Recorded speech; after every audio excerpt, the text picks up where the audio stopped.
Welcome to my humble little office. My name is R. Keith Andrews. I'm a spiritual guide and paranormal adept. The journey continues today on October 20th, 2023 at approximately 4:28 p.m. PST. Now, I've returned to this world for one primary purpose, and that is to remind people that working together, we can make this a better world for everybody. I bill myself as a spiritual guide because the tools I offer are the exact same tools I personally use in my day-to-day life. And the philosophies of life I talk about are the same philosophies I personally live by.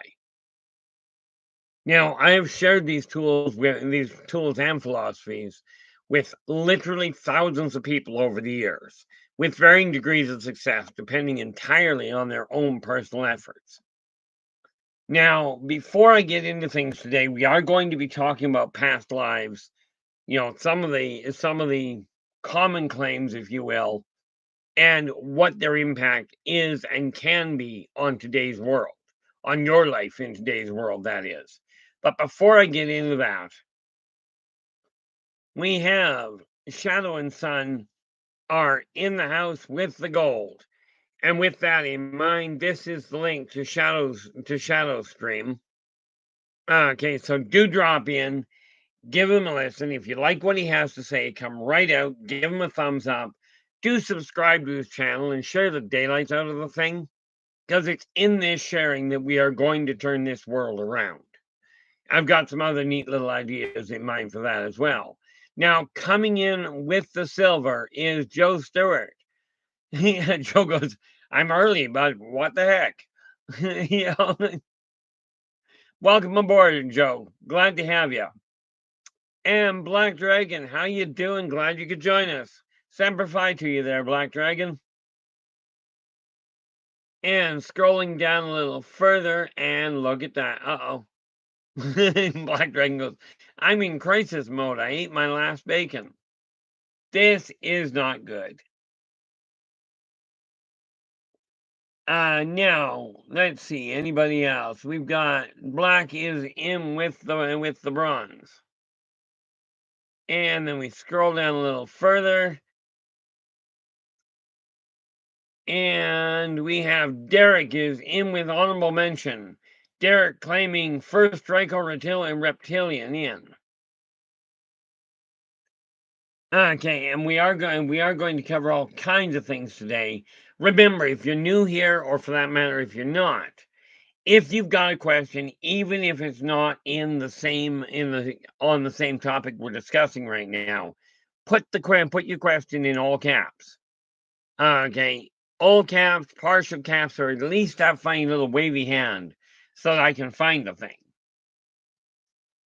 Okay. Uh-oh. Derek's going, yeah, release the loosh. Yeah, I don't do the loosh thing. I don't even walk out in the winter most of the time. But we do have Kimberly in. And Kimberly, how you doing? I hope your day's been going well. Angels Are Life, glad to have you. And Angels Are Life is the carrier for this little site, is the host for this little stream. Okay, this little stream being Restore Belief with Nikki. So, drop in, give her a listen. If you like what she's got to say, do give her a thumbs up, subscribe to the channel, and share the daylights out of the thing.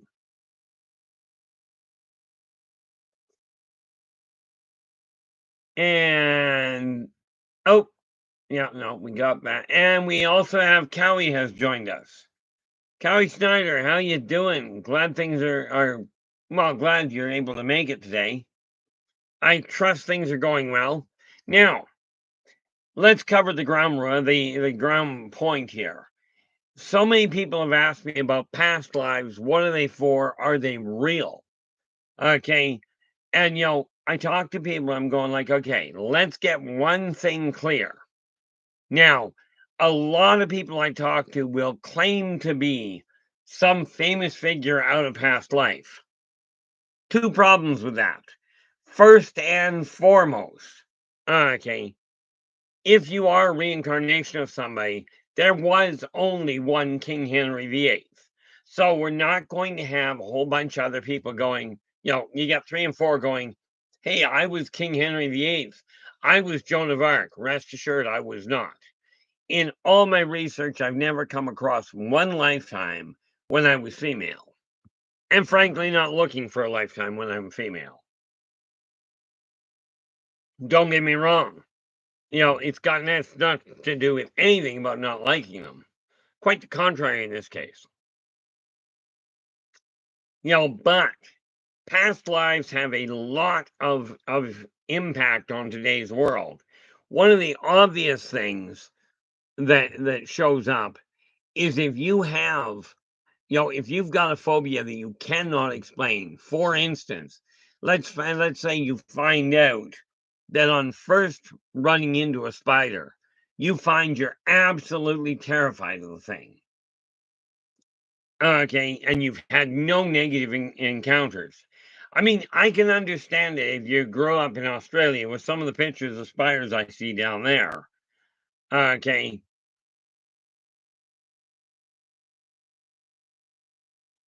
you know, I can understand that considering the pictures of spiders I've seen, and I'm not one to tell you whether a photo's accurate, but I've seen pictures of spiders that you could quite frankly ride to the hospital. Okay, I'm not a favor of this kind of transport.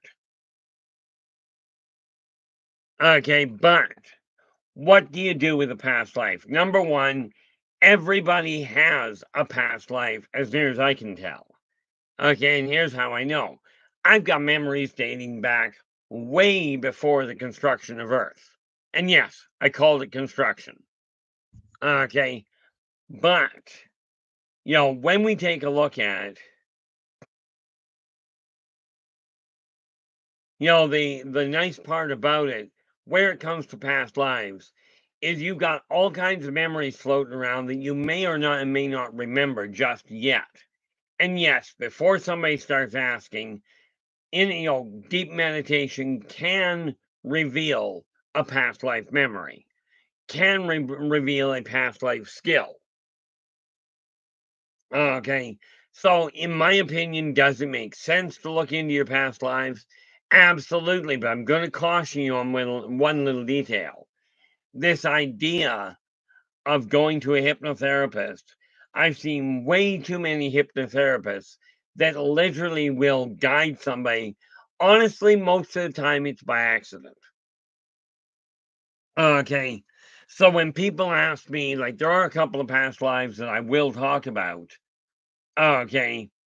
There are a couple of past lives of mine that I will talk about. But the real critical ones, and some of you already know of these. Okay.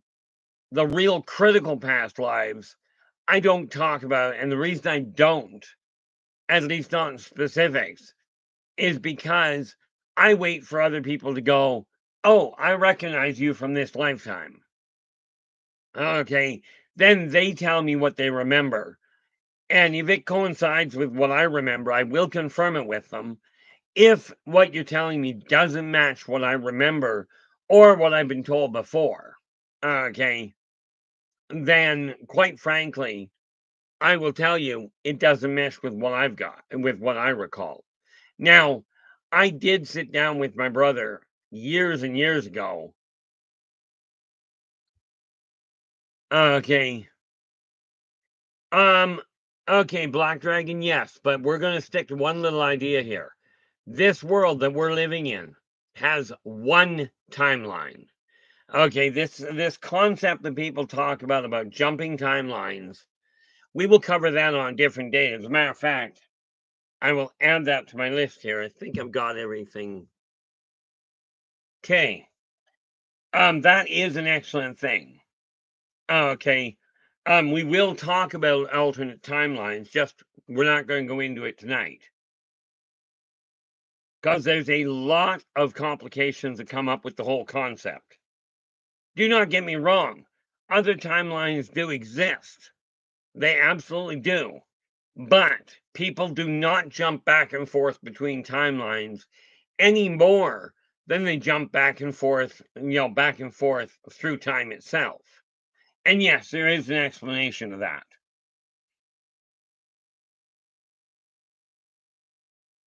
Okay, football, how you doing? Glad you could join us. Hopefully things have been going well for you. Now, I am just marking down because I haven't pinned down when, but I do have what alternate timelines will be added to the schedule. Right now, where did I do that? Okay. I had to start, I think I started booking in. Did I start booking in November? No, I did not. Good. Okay. I have got things listed till the end of next week, but that's okay. Angels, as long as you're not beating on people to get your point across, we're doing good. Okay. Just do the best you can. There's no problem there. When we're dealing with past lives, we are dealing with one timeline. This one. Okay. We are not dealing with, is it possible that I came from another universe? Certainly it's possible. Let's cover that right away. Your last memory, okay, your last memory, your most dominant memory may well be of a past life. But take a look in the mirror. If you've got human configuration, if you are able to go to a modern doctor and have them, either examine you and find you relatively healthy or at least inside the norm. If you are an omnivore, and I'm not talking about you guys that go, I'm vegetarian. The human body was designed as an omnivorous entity. Okay. So, with that in mind, if you've got these qualities, i.e., 2 arms, 2 legs, 5 fingers, assuming we are not talking about somebody with a birth hiccup. Okay. If you've got this kind of setup, then you're in a human lifetime. Your last memory, your dominant memory, may well be of a former existence in an alien body. Absolutely, it may well be. Okay, but right now, you're driving a human body. And that's the one that we're looking at, is this particular lifetime right here, right now. But with that in mind, we can certainly look at past lives and see how to tap into that.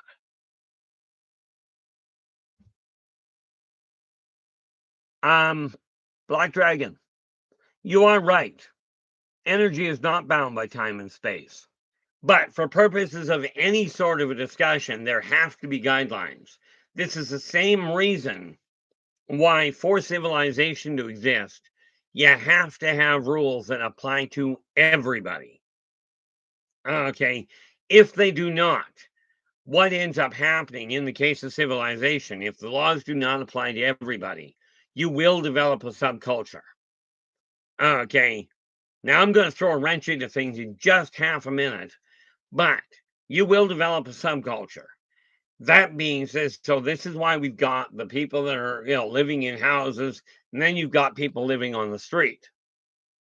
But problem, if the subculture, if the laws inside a subculture are not equally apparent to everybody else, okay, if they're not equally applicable to everybody, that subculture will divide into another subculture.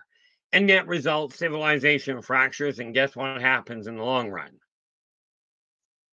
Now, here's an interesting concept that my little brother and I covered when I might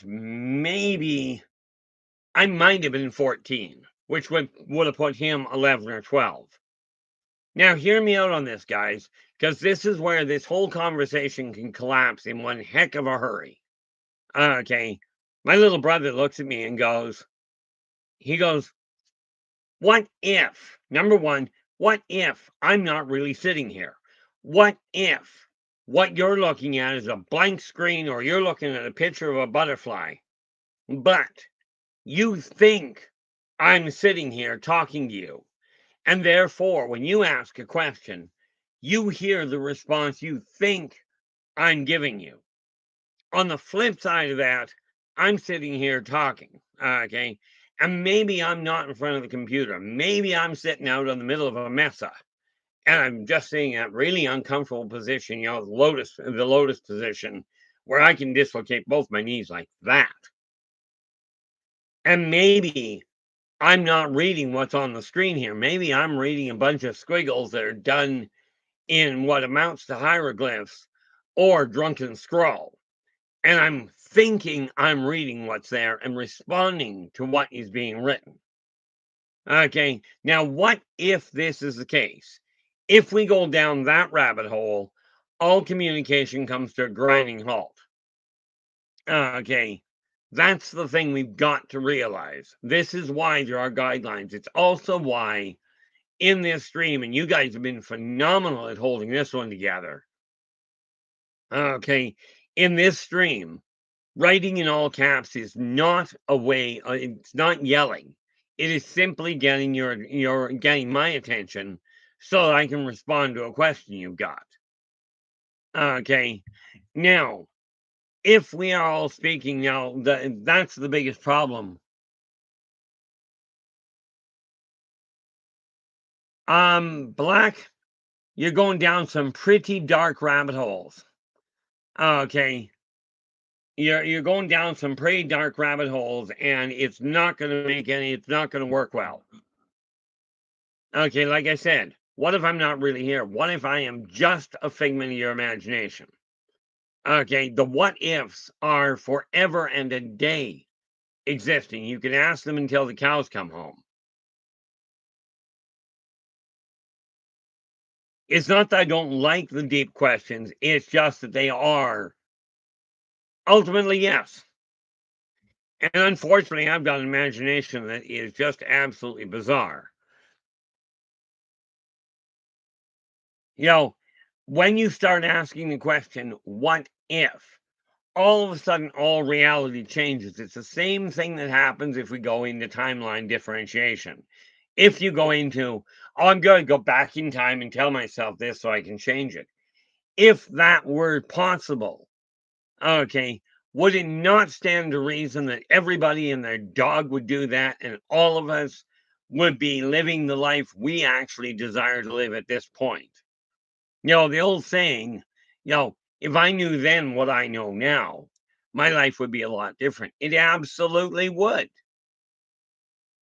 Okay. But then again, if I knew then what I know now, the odds are I wouldn't have made it to now. Okay. Where it comes to a past life, okay, what you got to remember is whether you believe in them or not, I don't care. Quite literally, I don't care. Okay. It's kind of like I don't care who you call God. Okay, it doesn't matter to me. And I know that sounds rude, probably because it pretty much is. But what we have to realize is you ask yourself one question, not are past lives real? Ask, is the theory of a past life plausible? Is it a possible explanation for what's going on? That's all you're looking at for the moment. And that's where true analysis starts.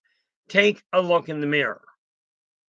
Okay, phobias are a good example. There have been thousands of reported cases of people remembering the last moments of a past person in great detail, and these have been confirmed by either the people that knew the individual or by written records.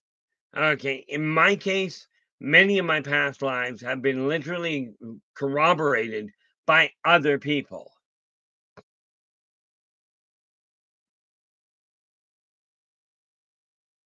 Oh, I fully understand you keep an open mind there, Black. I mean that just goes to and goes to if with the saying with it. Um, Trying to figure out a truth that we once had but had forgotten. Yeah, and the one truth that 99% of people have forgotten is just a. How you doing, Bigfoot? Glad you could join us. Yeah, I just cut myself off. I do that. Bigfoot, where are we? Bigfoot, Michigan Rob.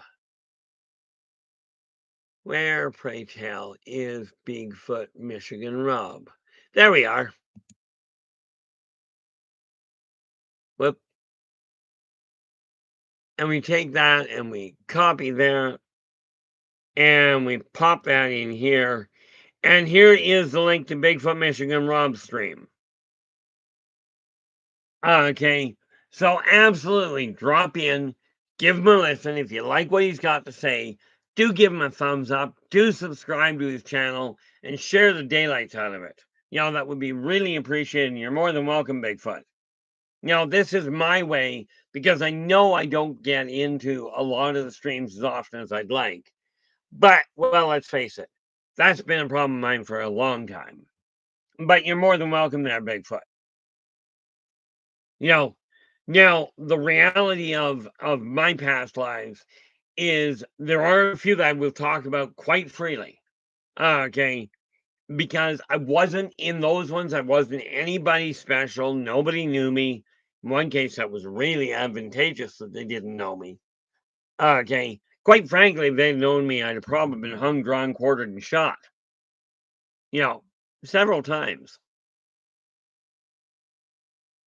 I mean, I remember my last lifetime, which was in Chicago, Illinois. I grew up in Chicago, Illinois, born in 1928. No, I lied. Well, mistaken. Born in 1898. I ended up in jail for aggravated assault by 2014 by 1914.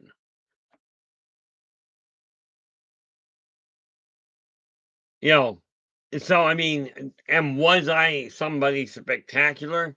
I wasn't even somebody that held a high ranking in anything except the cops were really happy to find me now and again.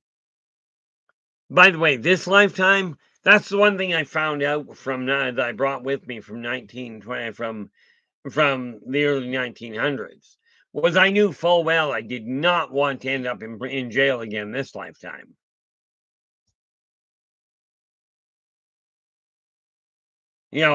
The reality of it is this.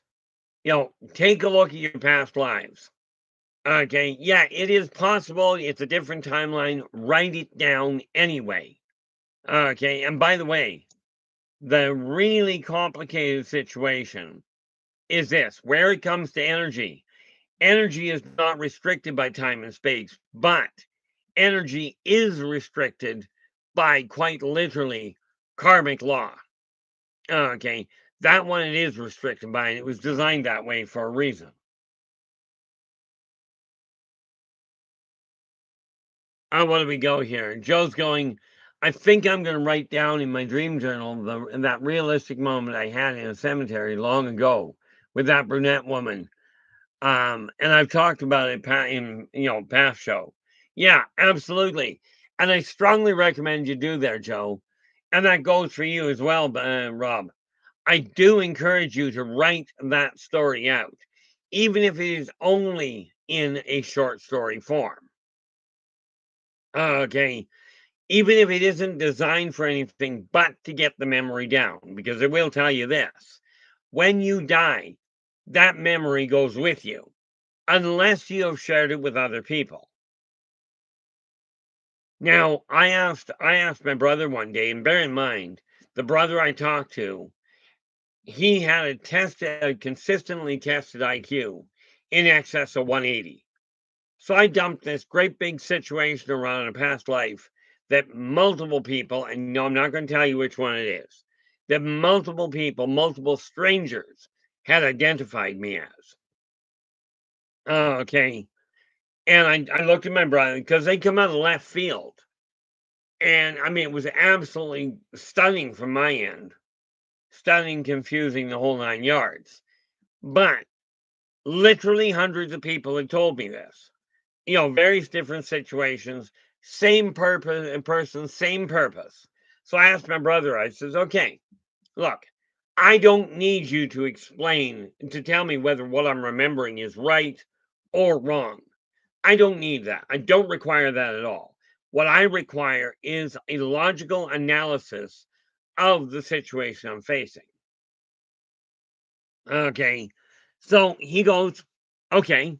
For 3 hours, I laid out example after example after example of people that had come into my life. Some of them strangers, some of them still known to this day, that had come into my life, identified me as one specific, very specific individual from the past in various different capacities. Okay. And turned around and carried on. So I laid this all out for my brother. And my brother looks at me and he goes, well, he says, understand something about past life memories. In today's world, with today's technology, you're not getting physical proof. And this applies to every one of you. Okay, none one of you is going to get physical proof of a past life memory. Some of you will have circumstantial evidence, but most of you will likely have a simple situation of you've got a memory of something that doesn't make sense, okay, and seems so real to you. Now, yes, that other question, well, couldn't it just be a figment of somebody's imagination? Absolutely. Absolutely, it could be. And that is where we get back to this thing of what if it was? Well, how about if we look at the other side? What if your memory is, in fact, a past life memory? What if you did actually go through that? So I looked at my brother and I said, and so he goes, well, he says, what you're talking about is circumstantial evidence. And with that in mind, I have the same problem, Joe. Joe Monk has just joined us. How you doing, Joe? Yeah, he looks at me and goes, now, with that in mind, since you've got no physical proof, we have to rely on circumstantial evidence. And he says, now, circumstantial evidence, to be clear, is what the modern day police use to determine if somebody is innocent or guilty in lieu of physical evidence. I said, okay, understood. Okay, football. The answer is envious. That would be a good word for it. I certainly wasn't jealous of it, but yeah, I was definitely envious of it. So my brother turns around. Yeah, I noticed that too. I honestly don't know, Black Dragon. I mean, I'm seeing that fluctuation as well, but I've learned that that goes on, so I just ignore it. He's saying, so my brother goes, okay, now, circumstantial evidence is what modern day police use to determine whether or not you are guilty or innocent. He said, with that in mind, he goes, you've got enough circumstantial evidence that you've just presented to convict somebody of murdering somebody who died 100 years before you were even born. Okay, before the accused was even born. Right. Now, he laid this all out in front of both of my parents. Okay, and I'll get to where that is important next. Okay. Um, you know, so I said, okay, great. So what do I do with it? He goes, well, I can't, he says, the best I can suggest is live your life as though you are, you are the person indicated, that is your past life. Live it as though that's real, but keep an eye open for that one piece of information that derails the whole concept. Okay, because he says it may or may not exist. Now, with that in mind, on my father's deathbed, my father confirmed all of the above as he was, it was the last conversation anybody had with him. And no, before you go there, nobody else was in the room. It was just me and my father. Now, this leads the question of, well, is Keith making it up? You get to figure that one out because I'm not going to worry about it. I questioned that for years. Okay. So from when you're looking at that, ask yourself this again, not is this absolutely on the money, but ask if it is plausible. Okay. Plausible meaning it is something that is possible. Okay, or at least has a viable explanation. Now, could your memories be of an alien life, of a life in a different at a different time? Maybe your imagination's gone right out of hand. If it seems real enough, hate to be, well, no, I don't.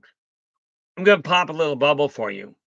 If you're going after medication from a doctor, and this has been tested time and again, if you're getting medication from a doctor and you believe said medication will do what the doctor has told you, okay, maybe it's only a sugar pill he gave you, but because you believe it, it cures the illness. Okay, also known as the placebo effect. So whether you believe you can do something or you believe you can't, okay, in all likelihood, you're going to prove yourself right or wrong, whichever one. Okay, in my case, I look at it this way. I've been asked, well, who do you believe you are? I look at that and go, tell you what, who do you think I am? What do you think I'm here for? And we'll work with that.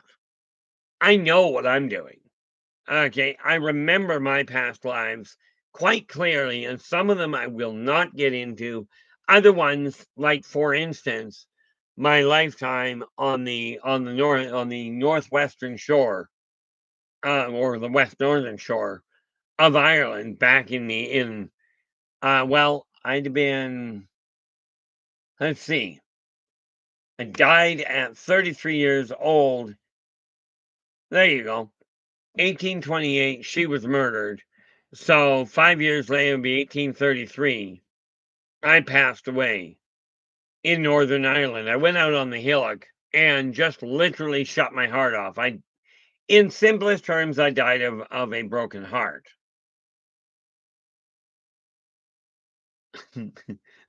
Joe, Joe goes, I took a placebo and washed it down with rum and coke. I feel better. I tried that before. Unfortunately, what I found was mixing rum and coke, 80-20 in favor of the rum, is not a good way to drink. At least not for me. But I am documenting various different past lives. But I will tell you this. Only one person will have been anybody famous from our past. Oh, Joe, a placebo is usually it's a sugar pill. Okay, the doctors give somebody when they're doing major testing of a new drug coming out. Okay, what happens is the company doing the testing will give one half of the people the actual medication, and the other half of the people they give some sort of an inert. I don't know if it's a sugar pill or something else, but it's not the medication.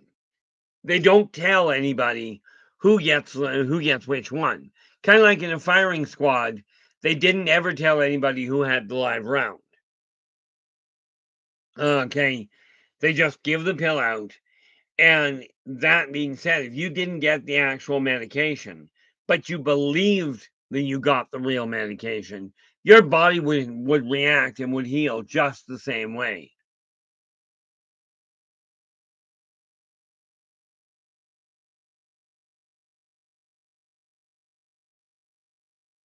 Joe, that's called theft. You know that? Oops. Yeah, Joe's just saying, for those of you that aren't in the chat room, Joe's just saying, I've had two separate psychics 5 years apart that didn't know each other. both tell me I was in Ireland in a bar and went outside, got on a horse that wasn't mine. They caught up with me and hung me because they thought I was a horse thief. He goes, I've never liked anything around my neck. I didn't tell the psychics that. You know, and that right there is, in my eyes, yes, it's circumstantial evidence. But the fact that you've got a problem with something around your neck and you've got two psychics have both, without provocation, without talking to each other, came out and told you the same thing. Pretty solid circumstantial evidence that you were on a horse at some point in Ireland. You got onto a horse. Presumably, you had been drinking too much and got on the wrong horse. Let's not call you a horse thief. We got nothing to work with. But let's just go with the idea. You came out of the bar. You'd already had a lot to drink, so you got onto a horse. And let's face it, when you're drunk, I know when you're drunk, most people look alike, and I virtually guarantee every car does. Especially the ones that are on the sidewalk. But you know, we take a look at that. You know, we take a look at that, and you go, okay, odds are you did end up on a horse, and let's face it, you get onto a horse that's not yours. You're talking horse theft. And 25 years ago, even, I haven't checked since, but 25 years ago in Calgary, Alberta, it was still horse theft was still punishable by hanging. Now, for obvious reasons, they obviously don't follow through on that, but 25 years ago, it was still on the books. Again, don't take my word for it. Look it up yourself.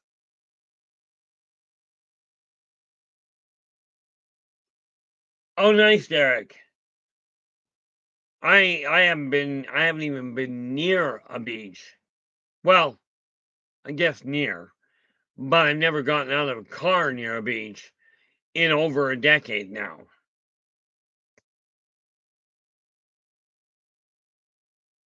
You know, but when we're looking at past lives, you know, is it possible, I go, yeah, they're real. There is no question in my heart. Okay. You yourself may look at it and go, no, I'm not going to believe it until somebody proves it to me. Well, rest assured, I'm not going out of my way to prove it to anybody. Now, what have we got here? Did I miss somebody coming in? Not that I can see. But, I look at the issue of past lives now. For instance, like you, Joe, I do not like anything around my neck. I never have liked anything around my neck. I tolerated it when I was a kid, and I tolerated it when I got married the first time. This time when I go to get married, I've already told my other half I'm not wearing a tie. You know, but then I can't count the number of times that I got hung, primarily because they didn't kill me on the first one.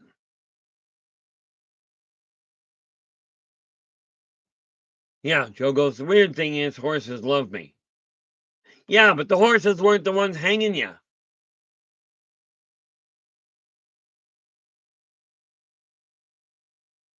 You know, so I mean, take a look at the memories you got, write them down. The odds are something in there is going to twig. Okay, but what you can do with your past lives as you remember them. Okay, and certainly if you want to go down that rabbit hole and go, it's just my imagination. Let's go down that for half a second. There was a chap I knew. I actually met him I met him while I was growing up well, I gotta ask Derek, what pray tell is Cass App? Because the fact that I don't know what it is, I'd be inclined to say no. That's just the reality behind that. Because I've never heard of the thing, but then I haven't heard a lot of things in tech. Oh, okay. The answer is no, I don't. I have got basically all I have on my phone. Oh, that's what the problem is. Don't know about that one either. The only thing I've got on my phone is the ability to phone, the ability to text, and the ability to use FaceTime. But every time I've tried installing something else on it, it freezes my phone up, and I have to go down and get somebody to sort it out. Needless to say, I don't add a whole lot.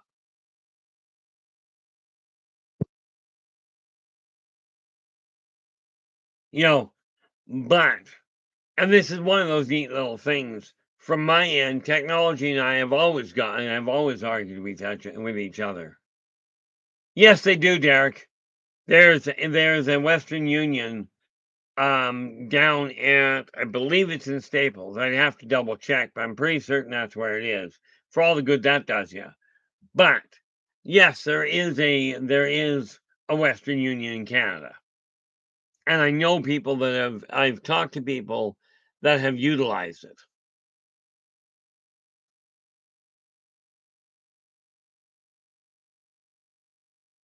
You know, what what are we? Oh, absolutely, Derek. Yeah, absolutely. What is tomorrow? Tomorrow is Saturday. Why do I think I've got an appointment Saturday morning?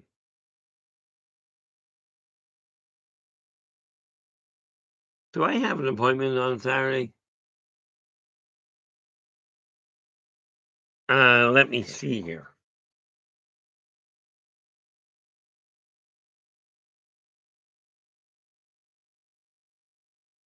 At this point, the answer is no, aside from somewhere around 11 p.m. or 11 a.m. PST. I've got to take my son over to his mom's. Other than that, I should be home.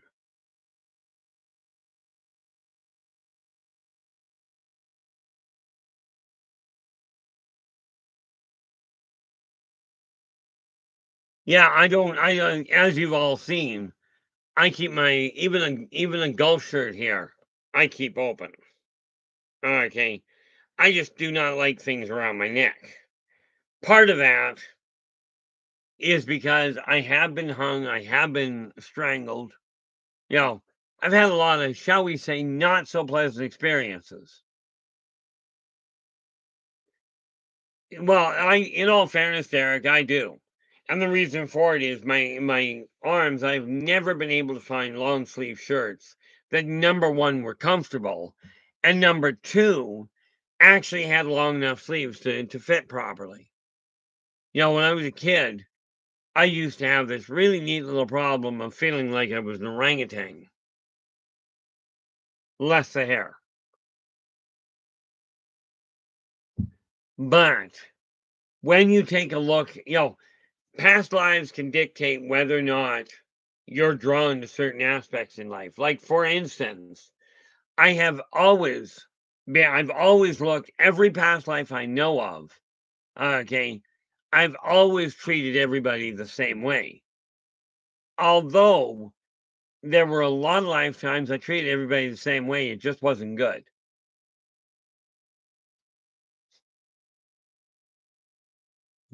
Well, there you go. Yeah, it surprised me too. When I go back to when I graduated, which should now be 40 years ago, okay, I was 5'10" and a half. Why I dropped to 5'7", I have no idea. And sort of one of those things I go, well, that's what I'm dealing with. You know, so I dropped to 5'7". I think the last time I went to a doctor, which would have been way before COVID, I climbed back up to 5'8". So I'm somewhere in there, but I have no functional idea. Well, Lord knows I got a lot of friends that are dwarven. you know, Derek's just going, must be the dwarven roots you have. You know, but no, I've got memories of all kinds of things. But the thing is, if you've got a strong propensity for a given behavioral pattern, the odds are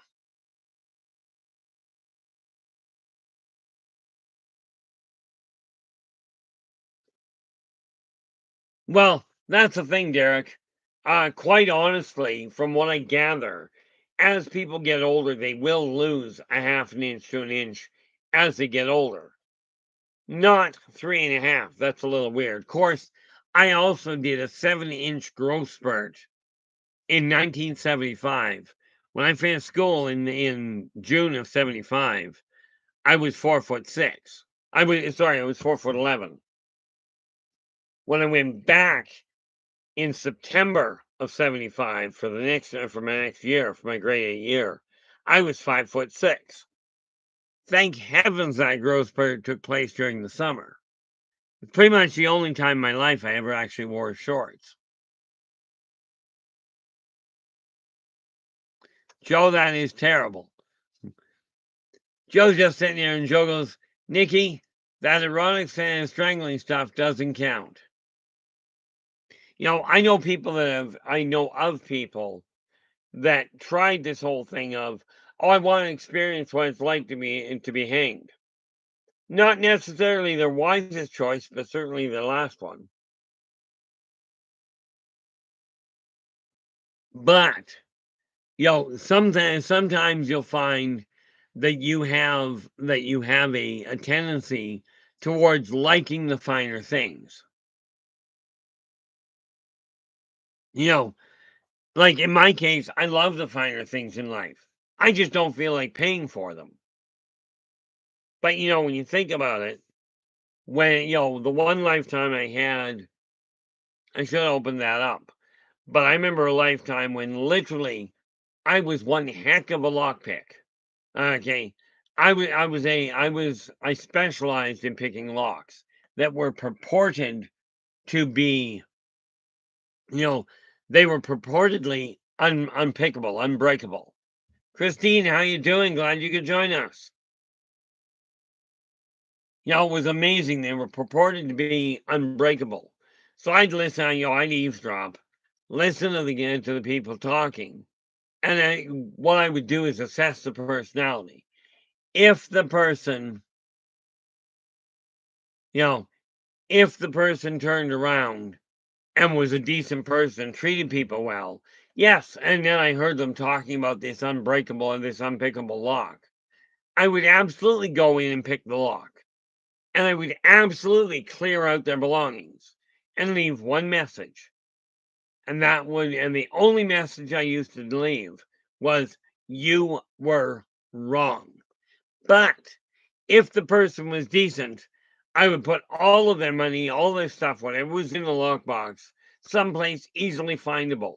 That usually meant I put it in the bed. Okay. That'd be the first thing.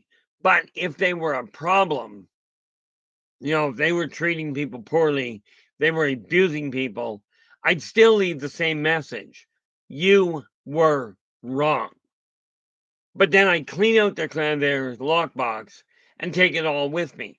I'd keep enough to survive in a moderate level. Okay. And the rest I would distribute to the people that required it, as in the working poor. To this day, I still look at the working poor, the people that are out there working day and night, tooth and nail, striving to make ends meet just to survive. Those are the ones I've always been drawn to, as far as which ones require the most help.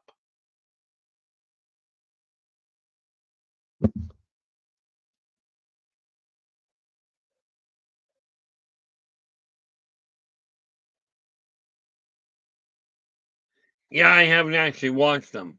And to this day, like with this lifetime, I couldn't pick a lock if you paid me to. At least not in any functional speed. I've never actually tried, so I don't rightly know.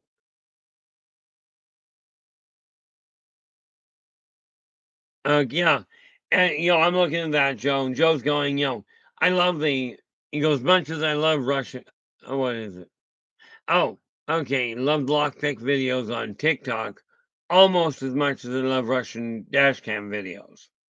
The funny thing there is if we go back, okay, just go back to the 60s, okay, and a lot of what we live with right now, Gene Roddenberry of Star Trek put it all out, put it all in written form, in video form, before we ever got to this life.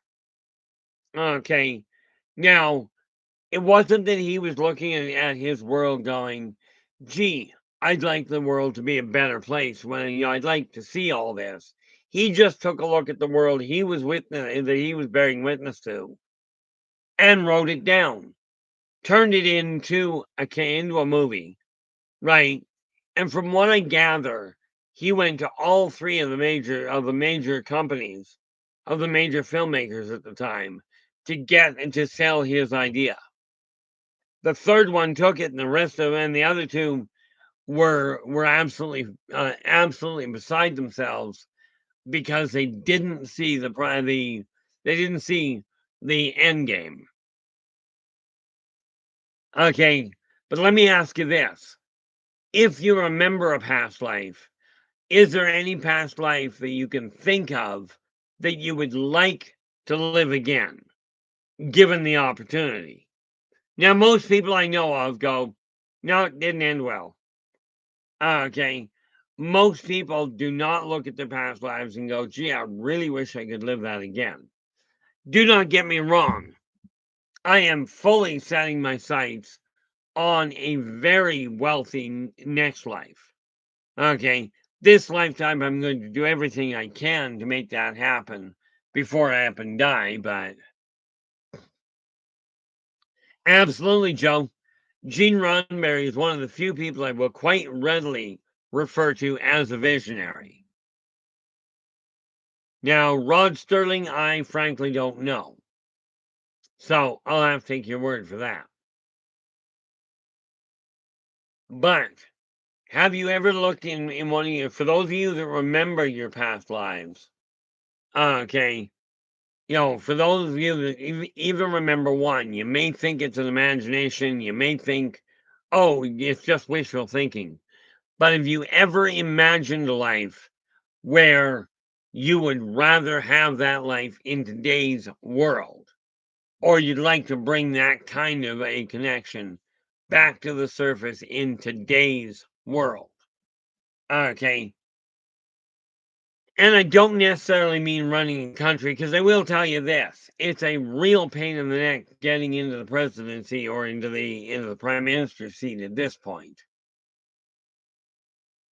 But think of it this way: you know, if you've got a past life that you like the way it was, maybe it was the financial stability, maybe it was a social recognition thing.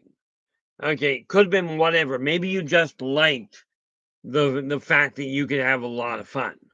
Okay, or that you didn't worry about things. Okay, any of these types of things. What would you do if I told you that's actually recreatable?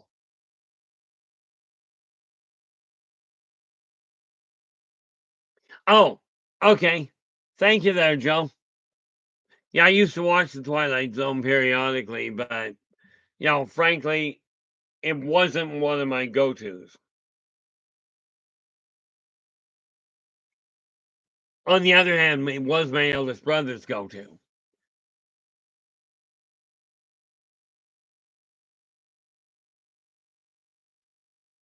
See, now I'm starting to feel like I really am backwoods here.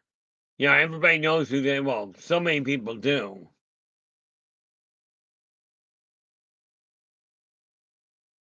Joe's going, wouldn't we all be better people if we could remember everything about our past lives?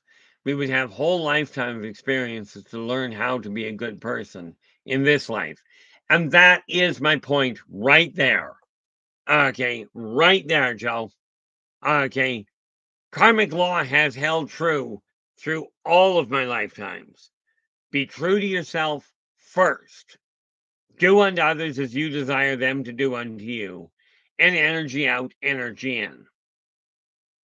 Okay, those three laws, if you follow those, you will become the best person you possibly can be. Okay, and here's an odd question for you. But do any of you remember? And this is something that all of you are here to do. This is everybody's life purpose. Okay, ironically enough, or coincidentally, or whatever word you want to use in there, it literally is the same for everyone. And that is to remember who and what you are and what you're capable of, and then to choose the best way to leave this world in better shape than it was when you got here. Emmy Tonga, how you doing? Glad you could join us. In case you hadn't noticed, we're looking at past lives this time. Okay. And did I write that? And we did. Okay. Now that could go down a rabbit hole and a half. Okay. But I do have listed on that list I told you I had. It's been filled out on my calendar. So I am currently booked. I'm already laid things out until the 28th of this month. Sorry, 29th. Because the 29th is open. Oh, something just dawned on me. Okay, it just dawned on me before I came on air. We were supposed to be looking at, now what was it? Gotta get my calendar over here.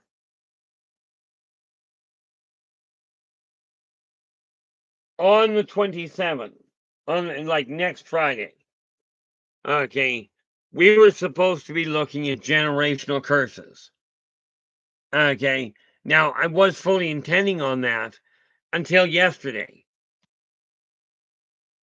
Yes, yeah, I just forgot about it. But a friend of mine who is known in the cage as Sweet Maria is fighting on the night of the 27th. So I will be down at Wings because they're carrying the fight at the time I'm usually on air.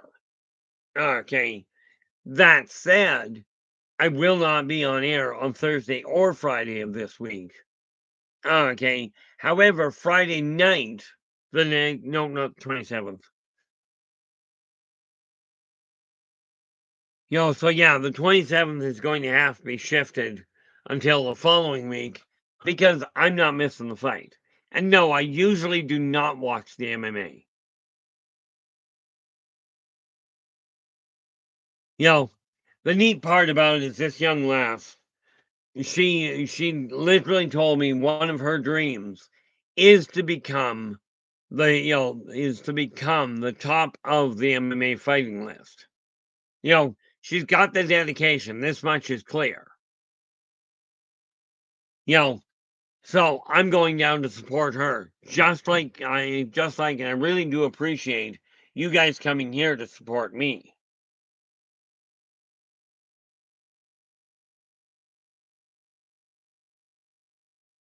Well, technically that's possible.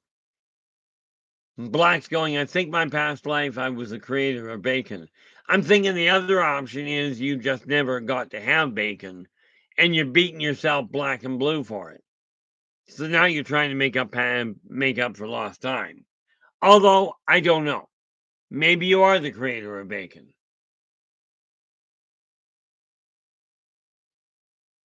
One thing is for absolute certainty there, Bacon, and Black, yeah, we'll call you Bacon now. One thing is for absolute certainty. You have a very, very strong attachment to bacon. Okay.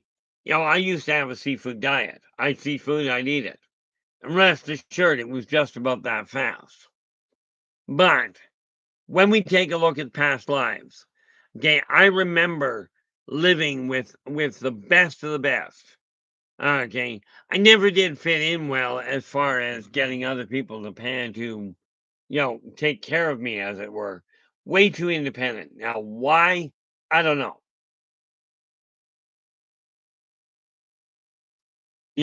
But I look at past lives. I do remember meeting some of the greats. Like, for instance, I remember meeting William Shakespeare. Now, I was not William Shakespeare, but I do remember meeting him when I was about 5, 6 years old. Okay, and yeah, he really was a wonderful gentleman. They called him a bard for a reason. So when you look at past life memories, You know, when you look at past life memories, you're looking at memories that you don't have functional explanation for where they came from.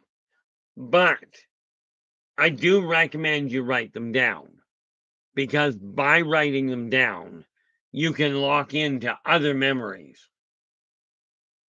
Okay.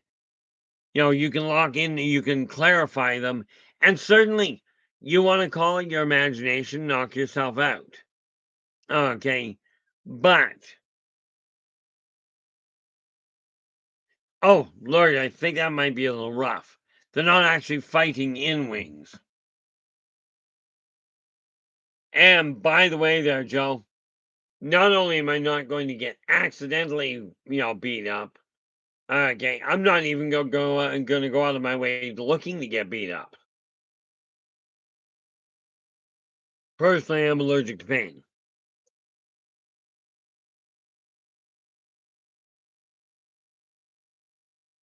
From my standpoint, boils down to this: it takes a very for me to actually go out of the house on a Friday night to go and watch an MMA fight. Talk about going outside my comfort zone.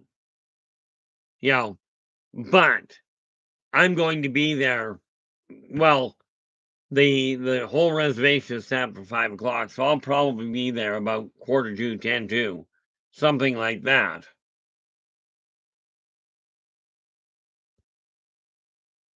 But take a look at your past lives, because you can take a hint. And even here's the funny thing about it: we all look at the past, like so many people look at the past, study your history, and remember what it was. Here's the thing: much of what we hear about, of what you read about in the past, was absolutely, they've given you the best of the best, if you will. Not so much what really went down. That'd be my guess, Joe. I mean, the best I can tell you is I've only heard of Canadian bacon in Canada. I don't even know if you can get it in other countries. But I never questioned it. I just came up with it's bacon. You know, Almost falls under that old commercial. Where's the beef? In this case, it's where's the bacon. I still enjoy a bacon and tomato sandwich. You know, it was funny. I got told the other day that we've got to get away from canned foods, from GMO, and all this. All very true. Problem: I don't cook well. You know, but when you take a look, football's going yes in USA. Um, when you take a look at a past life, or for that matter, you read a story, or you watch a movie about a past life of somebody else. In other words, a movie of something that took place in the past. Like, let's take, William Shakespeare's Macbeth. Now, honestly, you know, I wouldn't want to live in that kind of lifestyle again, but what the heck?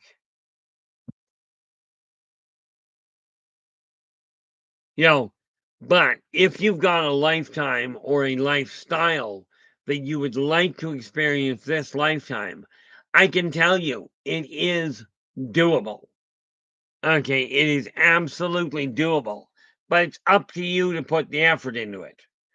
Okay, and this is why I finally got my head on straight and decided, okay, well,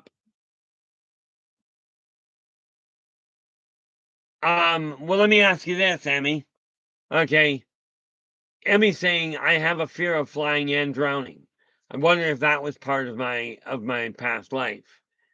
In your memory, this lifetime, have you ever gone through? Have you ever gone through anything that really gives viable reason why you would have that fear? Okay, that'd be the first thing you look at. If there's no viable reason for it, then the reality of it from that standpoint, if there's no viable reason for that fear, the odds are it's being brought forth from past life. Now, I will tell you this: if you've got a fear of flying and of drowning, the odds are what's happened is you were in a plane and in all likelihood, somebody else was the pilot, dumped the plane in a drink, and you ended up drowning. This would make total sense, especially if you haven't done anything through that. You know, Joe's going, those women MMA fights are fun to watch, but I wouldn't date one. I wouldn't date the fight either. At this point, I certainly wouldn't date the one I know.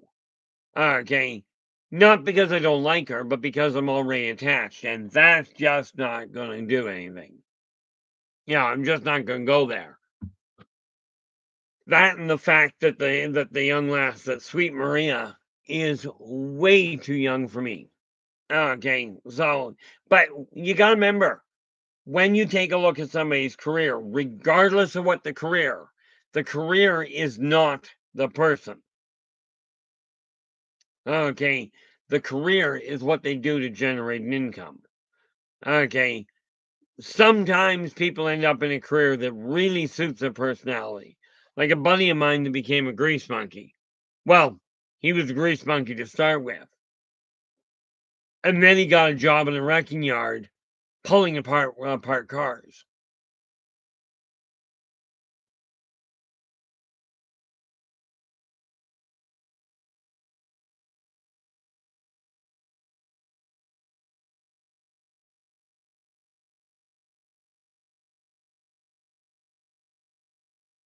Football, I'm presuming you're asking if I fear anything.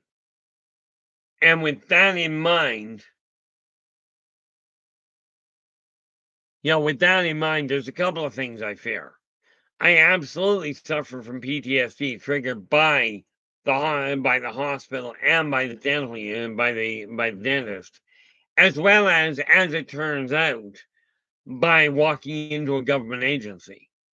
I don't do well in any of these, but according to a buddy of mine, he says the problem seems to be the clinic feeling. Okay.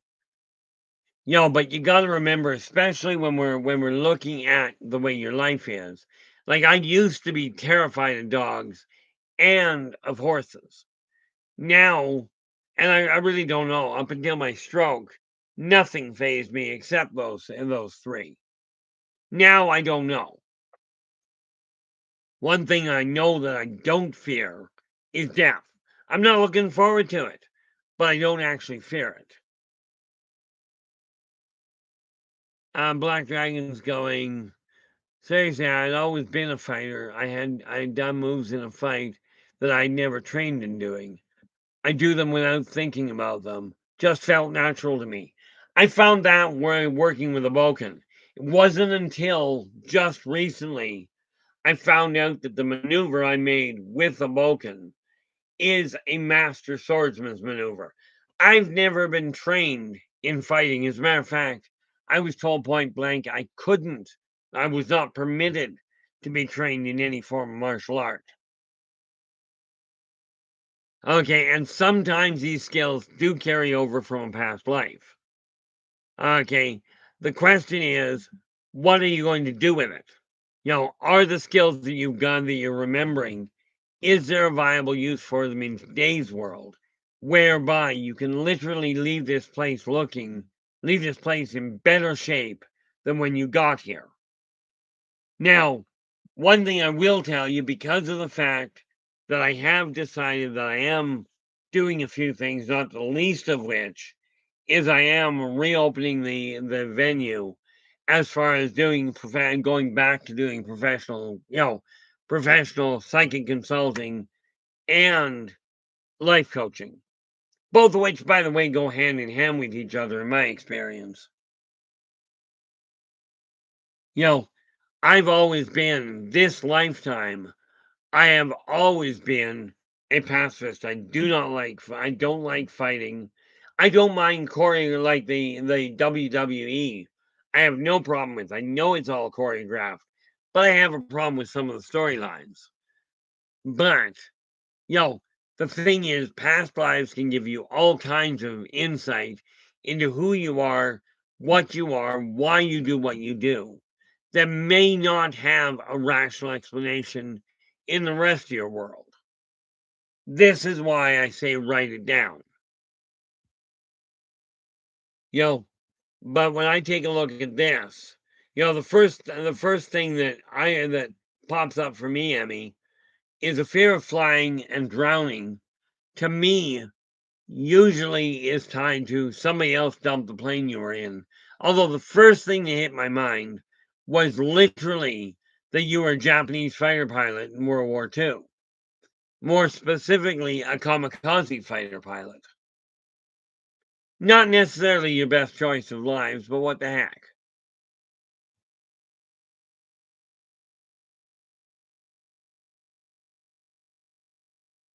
Yeah, mechanics can make a phenomenal amount of money. Although I do question why politicians make what they get. Or for that matter, many of the sports people. You know, my dad was a sheet metal tech for decades. You know, and he only quit working in 80. You know, when he finally had to give it up, he got diagnosed in early 81. No, not 81. He just died in 2016. So in early 2016, he got diagnosed with pancreatic cancer, and that was about March. By September, he was dead.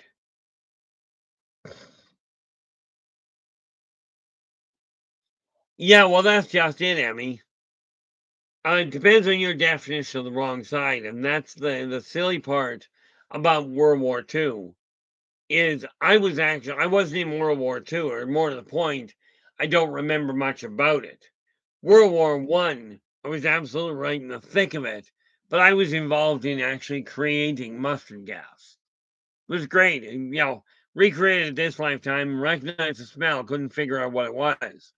Buddy of mine who happens to be a chemist recognized it right away.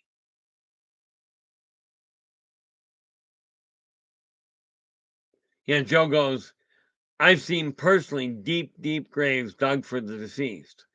It's a weird feeling. It really is.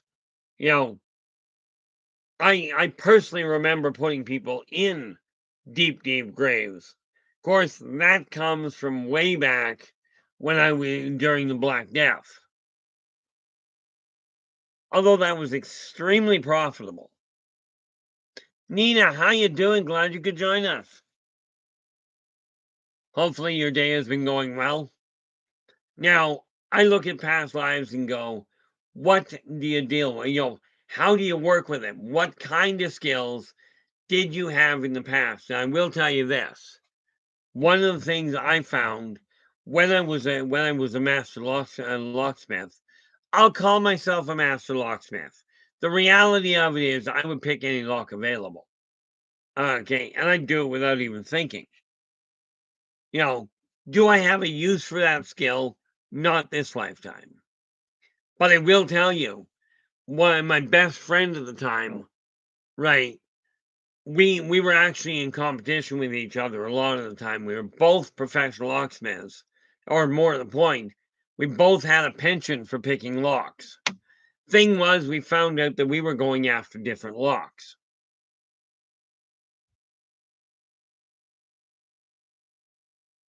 Yeah, Black Dragon's going, most people don't understand that a true warrior shows his best during peacetime. The self-control and awareness comes into play in everyday life.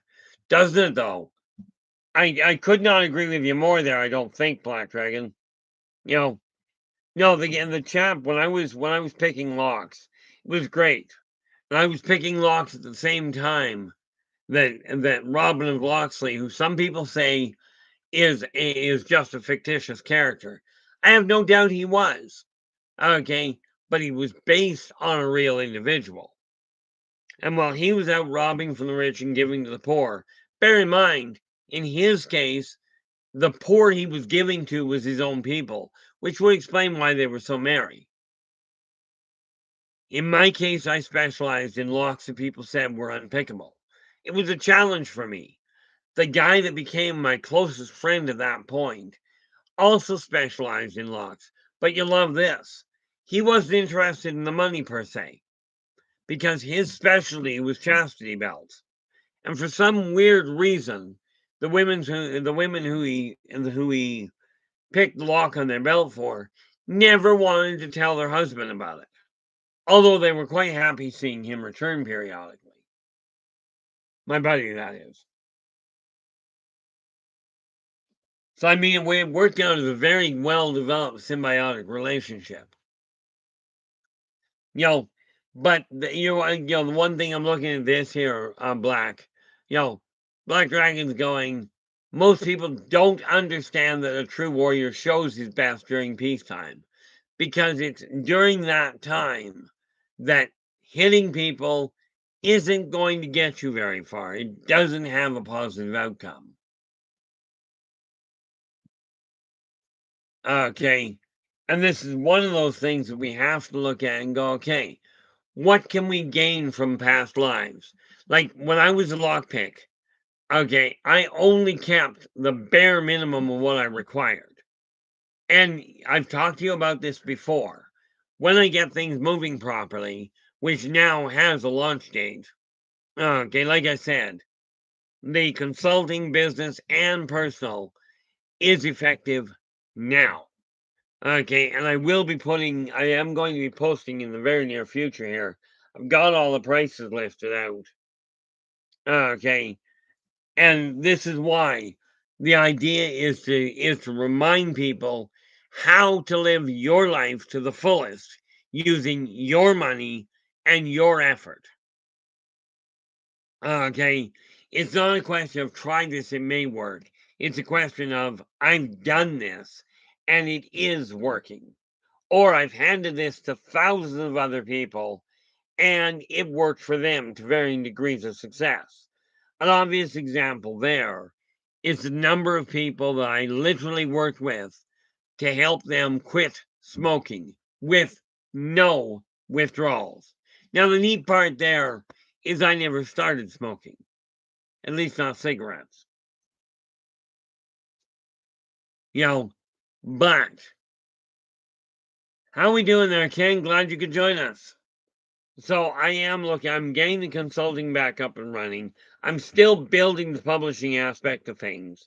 Okay, but it has come to my attention that I'm going to be building a school where I am going to train people online or face to face, depending on if you're already here. Okay, I have been flown out to places in the past. Okay, to teach people how to do different things. Okay.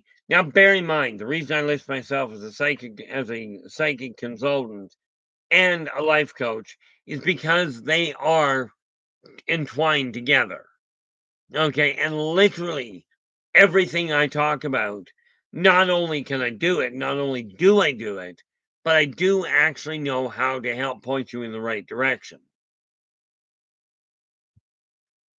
Okay, and the question you've got to ask yourself is a real simple one.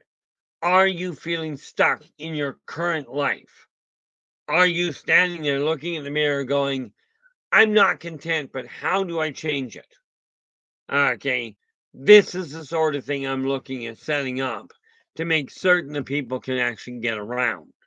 Because I'm looking in to so many people that go, I'm a life coach, and you talk to them and it's like, okay, they've got thousands, if not millions of dollars, and they're going to tell you, the person barely surviving, how to get by. I don't know about you, but this doesn't make sense to me. Okay, like I said, the real key to doing something is talk to somebody that has done it effectively before. Okay, I will not tell you how to become a millionaire. I will tell you how to get on the path that I believe will lead you to becoming a millionaire. But I have no way of telling you for certain. Okay, because I've never been there. Not this lifetime. Although I have in past lives had more money than I really could get and bother count. bother counting.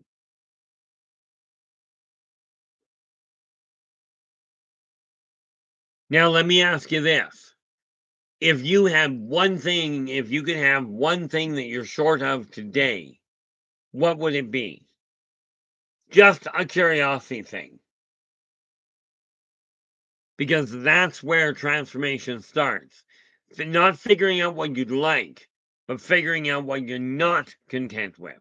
Because it's the things you're not content with, and this is where past life memory can come in real handy. You know, when I was picking locks, I was happier than heck. But oddly enough, it was the satisfaction of picking the lock that I got a kick out of. But the real joy came from dropping that money back into the person's belongings. It was just moved.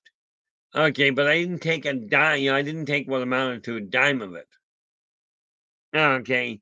Or the look on people's faces that were really struggling. And I mean genuinely struggling. I don't mean the ones that are sitting there putting their feet up on the curb going, I'm broke. Will you help me? Because I'm really down and out.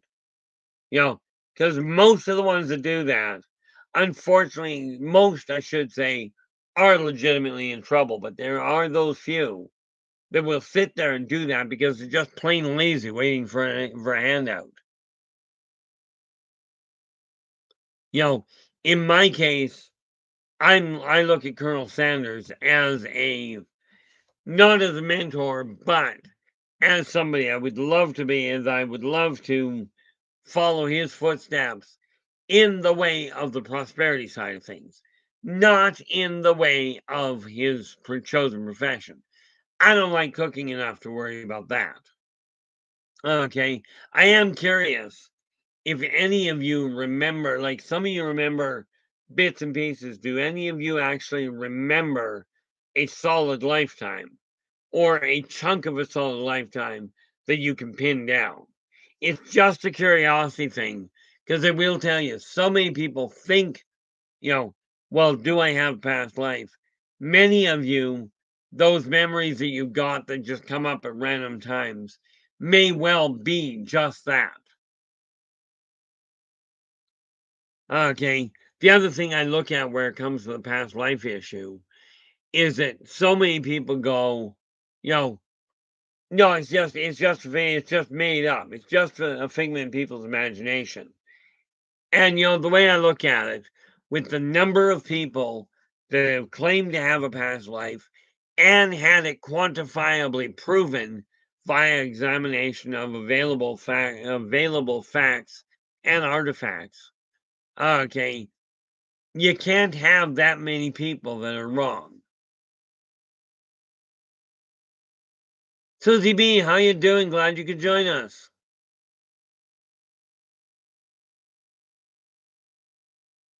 Ultimately, Black Dragon, this is correct. You know, take a look at what you've got in your life and really be grateful for that. Make the most of the stuff you have because I'll tell you, worrying about what you don't have leads to a pretty severe case of depression. And I'm not sure about you, but from my standpoint, not an enjoyable thing. I've been there before. Although I've never been to the point of being deliberately suicidal. Nearly committed what would amounted to me being chalked up as committing suicide, but I wasn't depressed. I was rather excited about the whole concept because somebody the week before had thrown their like infant overboard off the balcony from the ferry. Needless to say, the poor little munchkin drowned.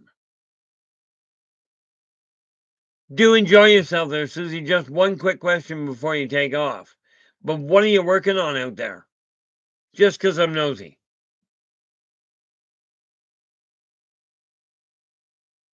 You know, but the week before this person been thrown off, and I ended up out on the deck in the middle of a starless night. Cloud covered night, just black as pitch. And I was a good swimmer at the time. So I got up on the inside of the rail. And I'm going like, I wonder what it would be like to fall over. And I'm looking over the edge of it and hanging on. Right. So, I got up on the rail and I'm thinking, Yeah, I best go back inside before I do something stupid. Because I was a good swimmer at the time, and I figured I was only a mile offshore. Of course, in the Straits of Georgia, you still have sharks, so that may not have been a good move anyway.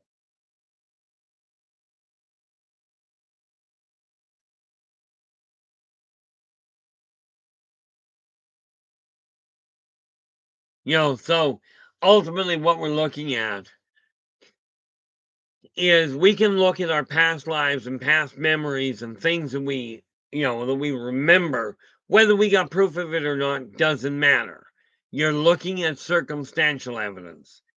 If you imagine a life that was like that, the odds are you had one. Because bear in mind, people on average seem to pass away after about 60, 70 years. Okay, that means every century you're living a new life if you choose to come back for every century.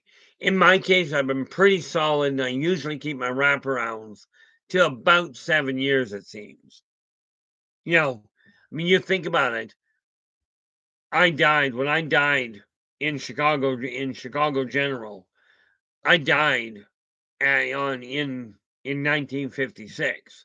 In 1963, I was born in Richmond, BC. But my time in Chicago was as violent as they got. But, well, not as violent, because the worst one was about, guess it would have been probably about 250 AD when I was at one point a Roman soldier. But I walked out of that lifetime, and then literally I killed everybody in a Roman uniform just because they were wearing one.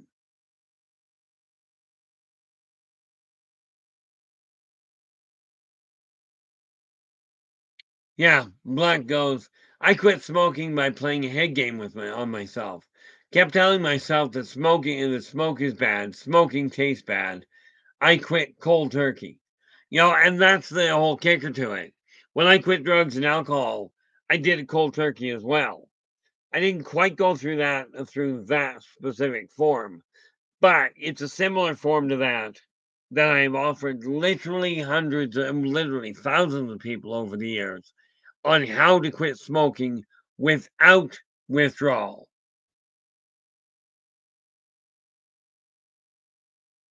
Yeah, Emmy's going, I've always been connected with animals, had no fear of them, and always preferred being in their company. Don't blame you there. You know, I used to have a bumper sticker that said, the more people I meet, the more I like my cats. That couldn't be much closer to dead on the money. Okay, it's not a question of I don't like people. I don't think. Maybe it is. What I don't like is the dishonesty. Okay, that's my biggest problem. But where it comes to January coming up, okay, it's come to my attention that nobody has a school specifically targeting teaching the metaphysical world, teaching practical implementation of metaphysical tools. Now, am I going to tell you I'm going to teach you how to cast a fireball? Or I'm going to teach you how to make a plant grow out of it from a seed with no soil? No. But I will be teaching people how to take their insight, pin it down to what is really important to you, and have you able to formulate and thereby implement a plan to change your life in real time with quantifiable, visible, results.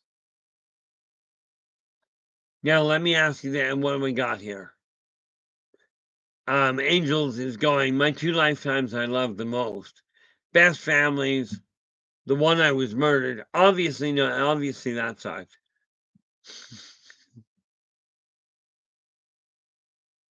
Angel. You gotta pick a better way to go. Can you do yourself a favor this lifetime? Here's a goal for you. Don't die in captivity. As a matter of fact, don't get into captivity. Okay. It's frankly not an enjoyable thing. I have never liked the whole concept of the vertical bar scene. I did spend enough time. It was funny, I remember doing that when I was the professional the professional thief. I actually met my partner in crime this lifetime. She was doing a regression on me, and we ended up discovering that she herself was in that memory.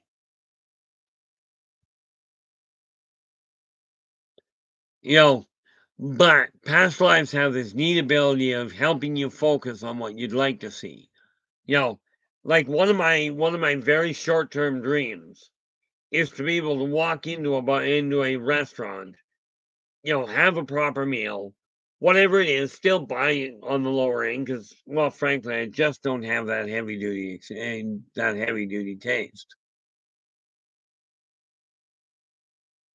You know, but I've always looked at it and gone, gee, I would love to be able to go, thanks so much for the meal. Here's $100 tip, and then walk out. At which point they are going to get really confused. That much I know. And then you just do it because I'd like to go down the road and somewhere when I've got the money to do it, be able to walk in and just give somebody a tip that just blows their mind just because I can. It's always been something that I've always found enjoyable. Okay, it's like Christmas for me or birthdays. I get joy in watching the joy on other people's faces.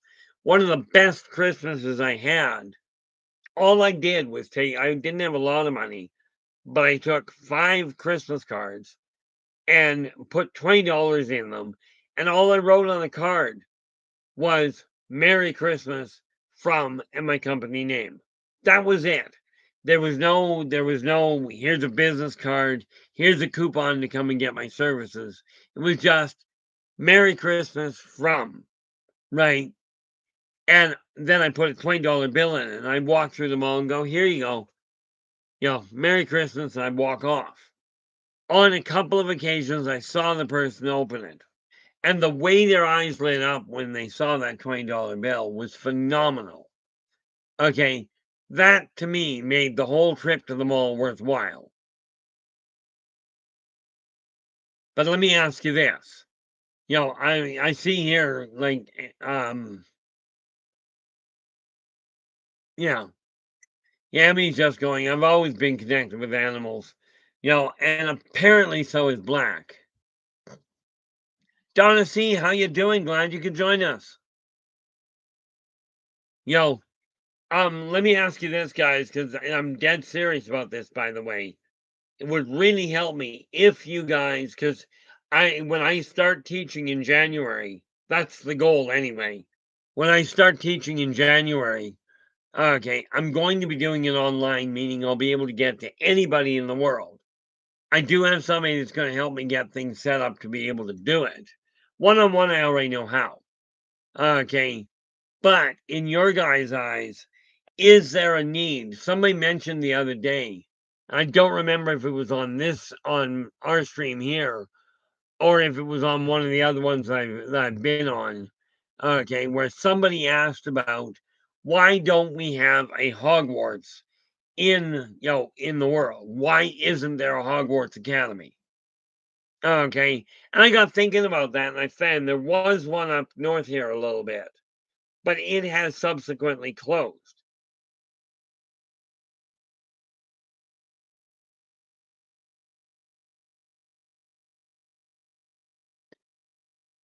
That's a pretty violent way to go. I usually end up dying of old age. Yeah, old age or heartbreak. Angel goes, the last 3 lifetimes with death due to either murder or combined captivity and murder. You know, I'm intending on breaking that pattern.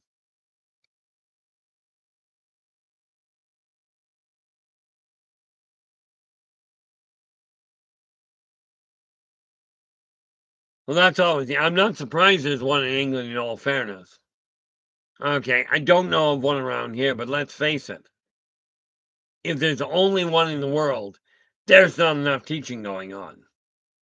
Especially when you think that the skills that the skills that people possess in their own abilities right now are sadly underutilized. Okay, so I figure I might just well lay one out and get it to happen one way or the other. You know, so I'm just trying to put it together so I can get the government to do something that's really weird because the government, frankly, has not exactly been helpful to me.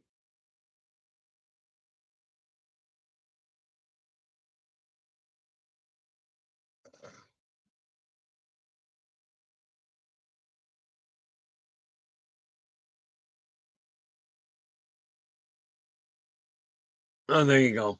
Yeah, I know there's a couple places that teach psychic ability, also known as my labs. Not interested in going back to them. You know, not a fun trip. So I'm thinking it's time to start teaching people how to utilize their own abilities, how to remember not only how to trust your own instincts, but how to capitalize on them. How to turn your life from where it is and, in a quantifiable fashion, change the path you're on by your own efforts. You know, no, I'm glad that was not my labs. Like I said, try English on that. What do you think? That's why I said over in England, I am not surprised they've got one that teaches above the board. Okay. I'm really not. There's a lot of history there. You know, I've often joked with people about going back to Wales to reclaim the throne because my ancestors were there and they were forced out during the War of the Roses. Amazingly, I don't think that they would take my word for it and go, "Oh, your ancestors sat on the throne. We'll give you back control of Wales." I don't think they're going to do that.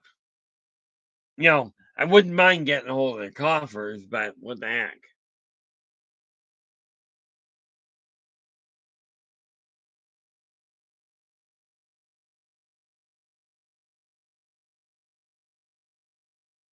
Yeah, and that's I know there's a few out there that I know of in town, and this is where the research is coming in for in the Okanagan here. The one that was here has folded. Okay, and it apparently only folded last year.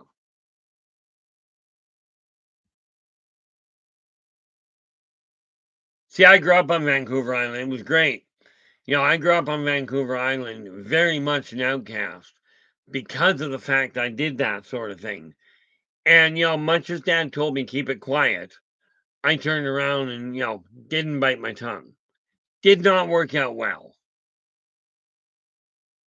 I'm betting that's probably up somewhere, probably down somewhere near either Nanaimo or Victoria there, Angels, because I know there's a lot of activity that goes on down there.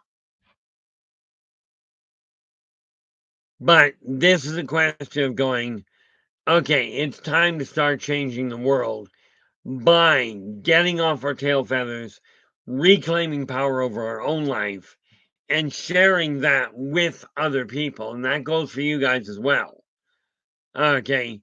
It's just a question of what to do with it. Now, where are we? Today is Friday. Yeah. See, tomorrow, like right now, we're dealing with past lives to a degree. I know there's a few. Actually, I know most of you. I am certain most of you have some sort of a past life that you remember, at least in fragmented form. You may have disconnected memories that don't seem to fit anywhere. Odds are it's an overlay. Now, here's the thing. I've heard many people claim to be another species altogether, this lifetime. But I will tell you this, okay, if you are in a corporeal human body, this lifetime, you're at least operating in a human body. Your last memory may well be of a different race, of a different world. May well be your dominant memory may be that, because much as we usually forget what the past lives were to avoid complications, it doesn't always happen that way. Okay. In my case, I just remember more of them than I do of this lifetime.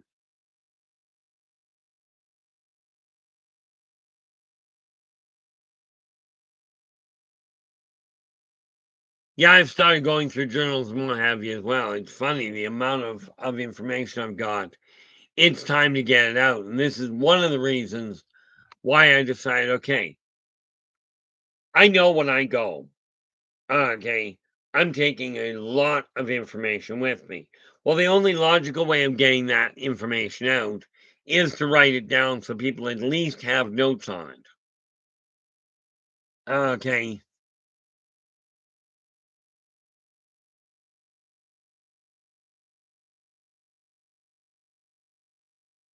Yeah, and that's where it can get really complicated, Angels. Angels is just saying, I have a feeling that I've been on board a craft with someone I met a few months ago, but no memories of it. And it feels like past lifetime with that same person. And when you look at that, you may be dealing with just a past life memory or just an abduction scenario. And this is why when people talk to me about their past lives and going, I think I met you before, this is why I tell people, you tell me what you remember. If it meshes with what I remember, I will absolutely confirm it. I've had a couple of people that we've had rock solid confirmation on certain past lives.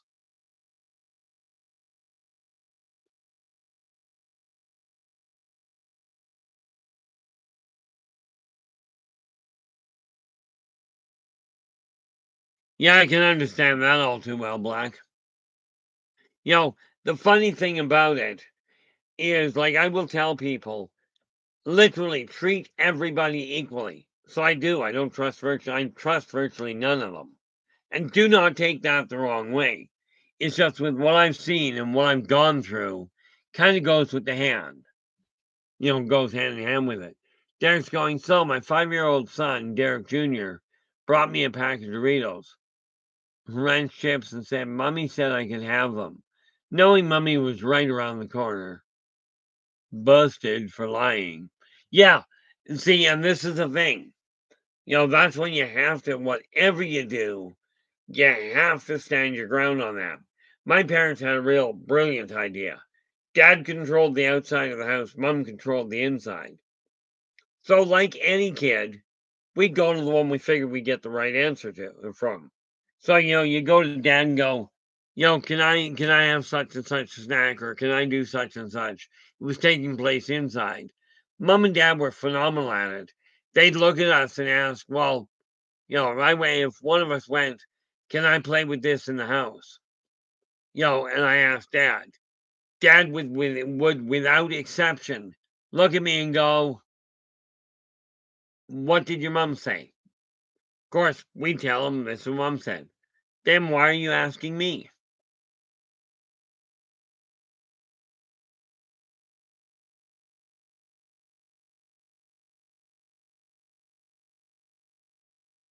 Yeah. And Derek, at 5 years old, this is great. Stand your ground on that. Because I will tell you, it can come back to bite you as they get a little older, specifically around the early teens. Because let's face it, kids are not perfect, and absolutely they don't come with instruction manuals. Okay, it's kind of like a deck of tarot cards that you buy with an instruction manual. It's incomplete at best, but I would not trade my kids for the world. Okay, and I do mean that in this case quite literally. Okay, because to me, the kids are what my world is centered around right now. But yeah, you've got to, the reality is, and you start teaching the kids this right from the time they're tiny. You desire people to be honest with you, you've got to be honest with them. AKA, do unto others as you desire them to do unto you. Okay.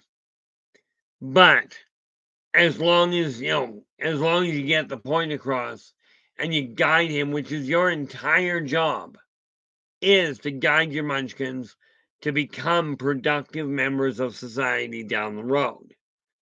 Okay. Now, yes, some will go down a sour path. Okay, absolutely. And you can only do the best you can do. Gravity apparently works.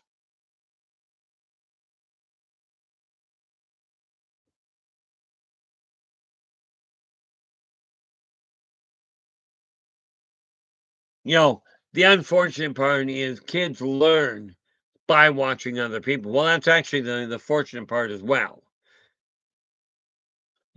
We have to look, and again, we talk about past lives being before we were born, but here's the thing. Your past life is also everything up to and including the last split second of this lifetime, because it's your life that has already passed beyond and that you've already passed beyond.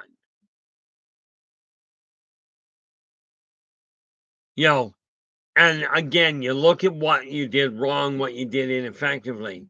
I mean, I know for an absolute certainty that when I was with the Roman Legion, okay, I spent 2 years with these guys fighting back to back, doing what we had to. 2 years into it, we had a major falling out, and I ended up killing my 6 closest friends. And then went on the run. I went AWOL from the Roman Legion. Of course, I did get even. I killed just about every one of them that I came across. No, I have not always been as relaxed as I am this lifetime. Actually, in all fairness, I'm not really that relaxed this lifetime. I'm just not violent. But when you look at the way your life is, okay, take a look at the memories you've got or what you may call dreams. You know, I would love, I dream about living in a great big, great big mansion with upstairs balconies, the whole 9 yards. I did live in a great big mansion with upstairs balconies. Matter of fact, in all fairness, I own 3 at the same time.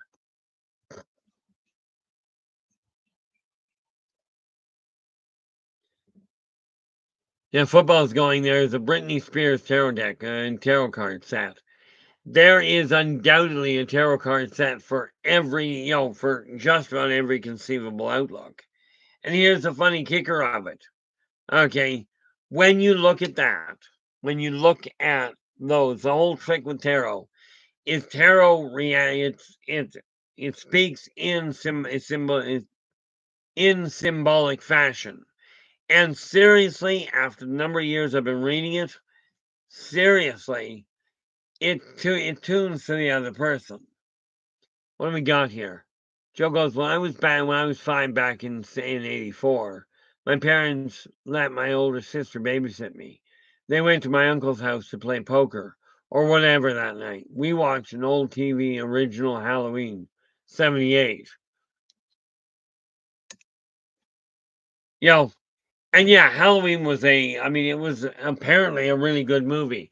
The reason I put it that way is because I never did take to horror shows.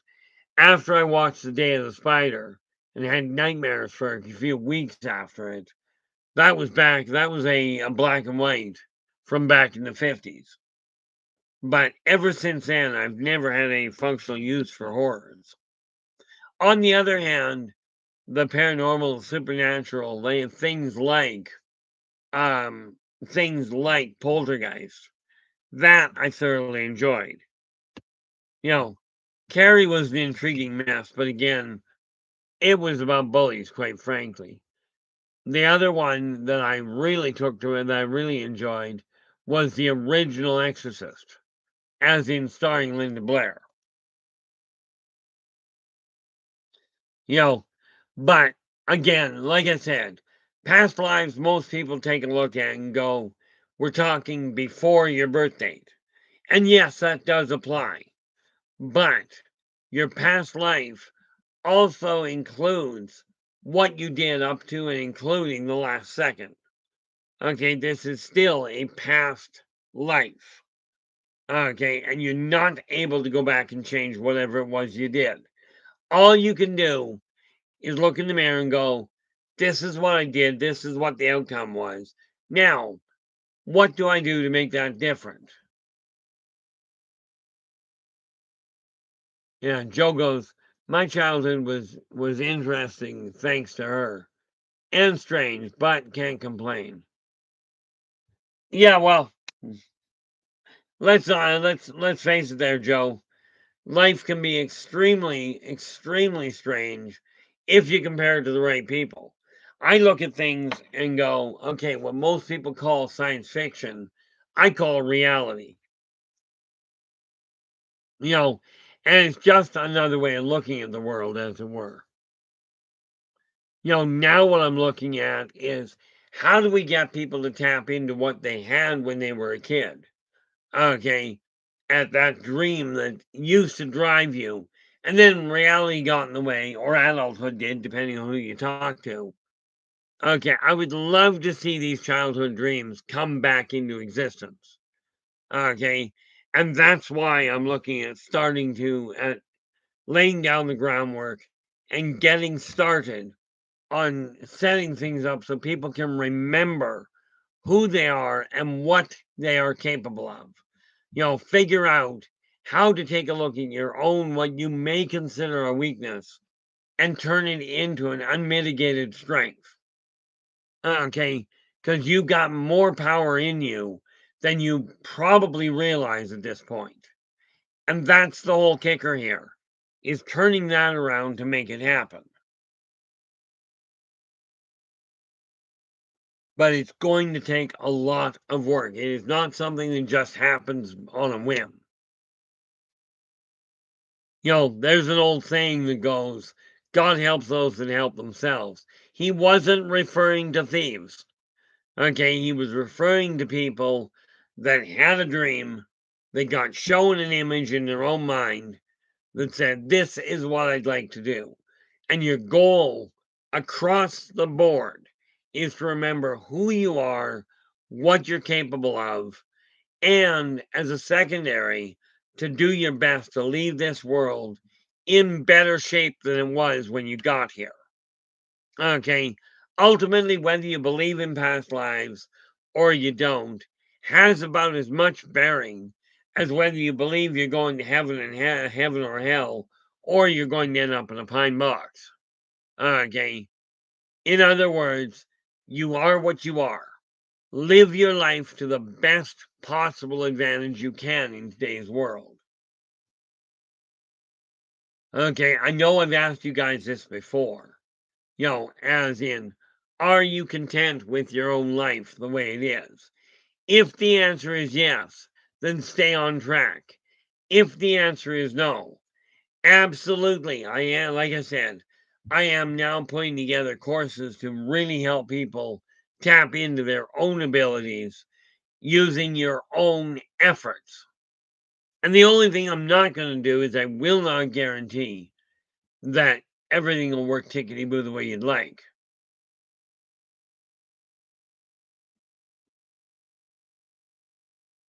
Let me ask you this, Black Dragon. When you dream of flying, okay, are you dreaming of flying with any sort of an aerial conveyance, or are you just pulling, if you will, the Superman thing? It's just curiosity thing. Okay, and bear in mind, the Superman thing does not mean clench your fist and put it out in front of you. Okay, it means flying somewhere without any sort of aerial conveyance. No airplane, no hang glider, no parachute, no helicopter, nothing. Just you and the wild blue yonder. Okay. But yes, that could be done in the way of dreaming about being caught in a tornado. Because it's not actually an aerial conveyance, and it's certainly not a controlled one.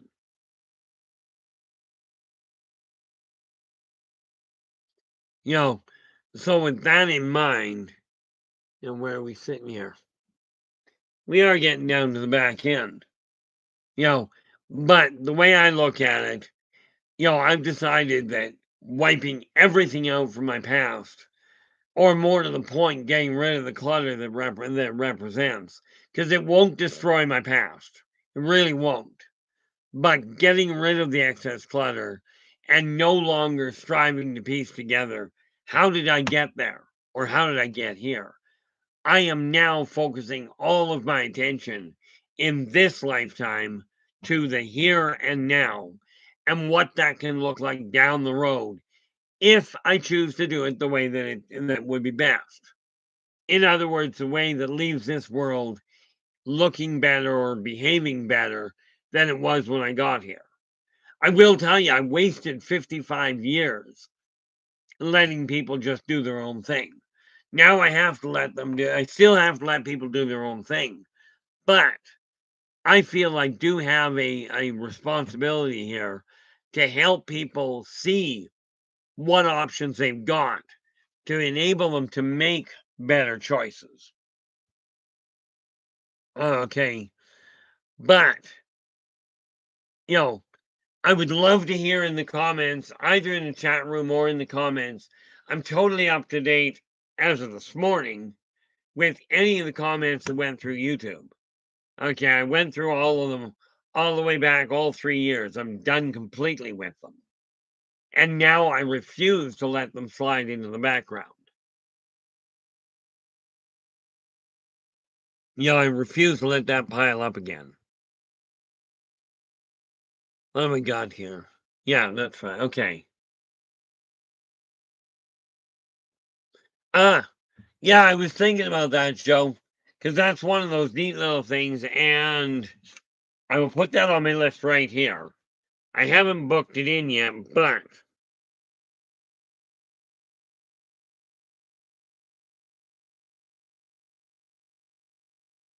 but that is absolutely an excellent topic to look at. Okay, and this is why I say, Joe, you come up with some of the best out, some of the best ideas for topics. And that's why I so appreciate you voicing them. Okay. Because most of the topics you come up with, we have a really good turnout. Okay, we have a really good turnout of people, which is just wonderful in my eyes. And yeah, Black Dragon. Um, you're going, it's more like the Superman thing. Well, here's the thing. You're likely astral traveling. Most of the time when people pull that, what I find out is they're instinctive astral travelers. Okay, which is it literally boils down to getting out of your body and going for a walk or a fly or whatever you want to call it. Now, in astral form, can you go back and look at the past? Absolutely. But you cannot change it. Okay. It's literally like watching a real-time movie. Because in astral form, time does not activate the same way it does in the physical world. Yeah, I gave up asking. I mean, I gave up asking the how a long time ago. You know, but the fact they come up is absolutely really appreciated. I probably should have been marking down which ones you came up with, because you've come up with a staggering number of them over the last couple of years. And that is very much appreciated. But remember what I mentioned. Karmic loss is energy out, energy in. In your case, Joe, you put a staggering amount of effort, and I don't know if you want to call it effort, into helping keep topics mobile, into coming up with ones and filling in spaces, as it were. Okay. Right now, because I'm already booked through the 29th, right?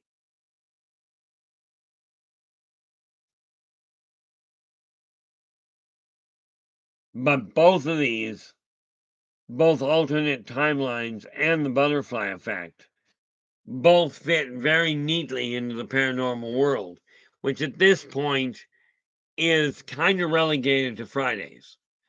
Okay. But what I would like to see happen myself, okay, is to see you guys really start attaining the dreams that you had when you were kids.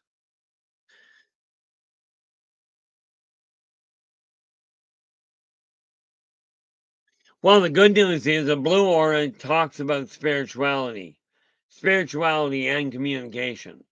So there's no question. There's no question there, Derek. Okay, that she has a message for you. There is no doubt there at all in my eyes.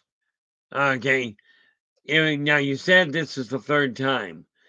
Did you happen to write down the dates and or times that this apparition appeared? Okay, because the reason I ask that is because usually when you're talking in these terms, it's the three finger rule basically. First time gives you a starting point. Second time gives you a marker. Third time gives you the time that things are going to fall into place. Okay, and that is simply the way that the subconscious reconnects.